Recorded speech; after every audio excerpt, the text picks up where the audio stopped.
اور یوں ہی جھوٹ جو تمہاری زبان پر آ جائے مت کہہ دیا کرو کہ یہ حلال ہے اور یہ حرام ہے، تاکہ اللہ پر جھوٹ باندھنے لگو۔ جو لوگ اللہ پر جھوٹ باندھتے ہیں ان کا بھلا نہیں ہوگا۔ جھوٹ کا فائدہ تو تھوڑا سا ہے، مگر اس کے بدلے ان کو عذاب علیم بہت ہوگا۔ اور جو چیزیں ہم تم سے پہلے بیان کر چکے ہیں وہ ہم نے یہودیوں پر حرام کر دی تھی، اور ہم نے ان پر کچھ ظلم نہیں کیا بلکہ وہی اپنے آپ پر ظلم کرتے تھے۔ پھر جن لوگوں نے نادانی سے غلط کام کر لیا پھر اس کے بعد توبہ کی اور نیکوکار ہو گئے تو تمہارا پروردگار ان کو توبہ کرنے اور نیکوکار ہو جانے کے بعد بخشنے والا ہے، رحمت کرنے والا ہے۔ ان الذین کفروا وماتوا وهم کفار، بے شک وہ لوگ جو کہ کفر اختیار کرتے ہیں اور وہ مر جاتے ہیں اس حال میں کہ وہ کفر ہی پر ہوتے ہیں،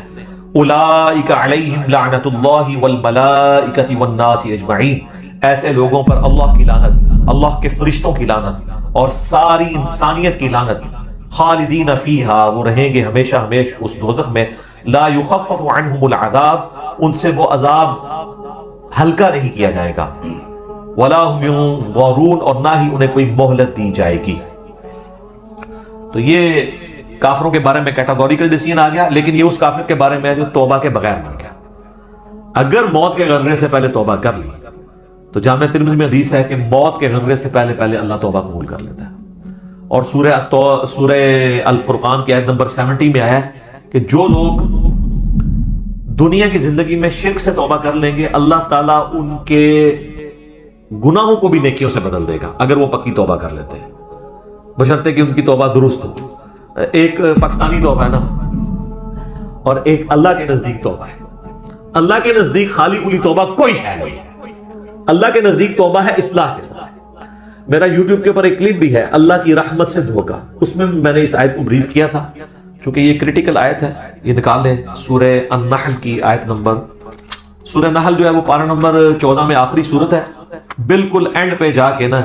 یہ آیت آئے گی جس میں اللہ تعالیٰ نے اپنا اصول بیان کیا ہے کہ اللہ تعالیٰ نے توبہ کس کی قبول کرنی ہے۔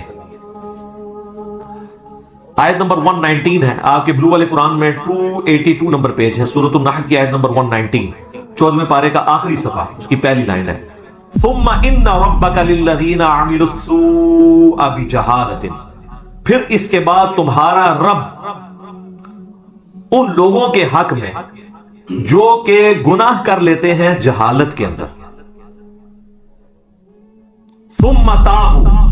اور اس کے بعد پھر توبہ کر لیتے ہیں، من بعد ذلک، اس گناہ کے ہونے کے بعد، وَأَصْلَحُوا، اور اپنی اصلاح بھی کر لیتے ہیں۔ اصلاح کا ذکر تو سورۃ البقرہ کی آیت نمبر 159 میں بھی آیا تھا،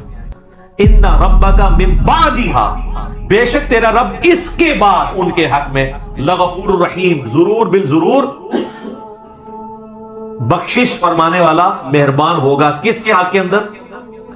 جو لوگ جہالت میں گناہ کر بیٹھے اس کے بعد وہ فوراً توبہ کر لیں اور اپنی اصلاح بھی کر لیں، اس کے بعد معاف کرے گا۔